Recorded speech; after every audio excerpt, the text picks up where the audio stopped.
avocat de Karim Wade. Olivier Sûr. Eh bien, on ne l'a pas retrouvé à Singapour, on ne l'a pas retrouvé au Luxembourg, on ne l'a pas retrouvé en France, on ne l'a pas retrouvé à Monaco non plus.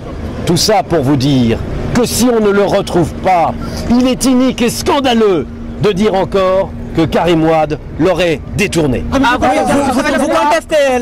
C'est fini là. Non, on arrête là parce que sinon c'est plus possible. C'est bon. Vous n'avez aucun espoir de voir ce procès équitable.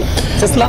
C'est un procès qui est par nature même inéquitable, ainsi que les débats ce matin nous l'ont démontré.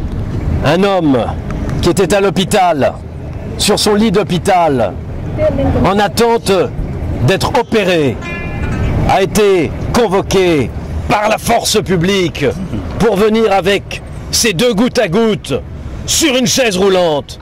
C'est quelque chose qui n'est pas à la hauteur de ce qu'on a le droit d'attendre d'un grand pays de droit comme le Sénégal.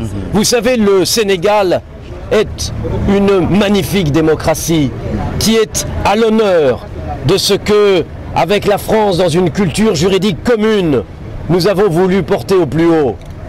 Mais il y a d'autres pays aussi qui se revendiquent de nos impériums juridiques. Par exemple, l'Égypte. Eh bien, l'Égypte n'est pas un exemple. L'Égypte est au contraire, eh bien, le contre-exemple.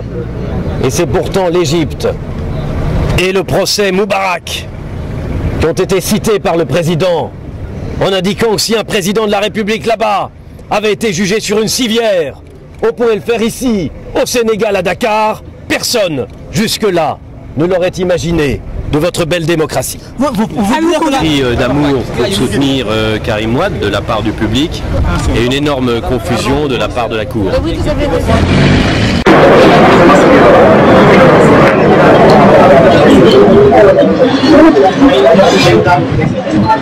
Oui, vous savez, le report est du ressort du président, qui disent que les droits de la femme n'ont pas été respectés. Donc même dans ce cas, vous constatez qu'il a contradiction flagrante de la part des avocats de la partie civile. Donc tout ça prouve que jusqu'au moment où nous parlons, il y a énormément de problèmes. Le fait d'amener Karim Wade devant la CRI prouve encore une fois qu'il n'y a pas d'équité à ce niveau-là. Mais nous continuons à nous battre avec les arguments. Avez-vous des solutions politiques, puisque c'est un procès politique au judiciaire? Oui, les solutions politiques, est-ce que vous avez... Oui, les solutions politiques ne sont jamais annoncées à l'avance. Jamais.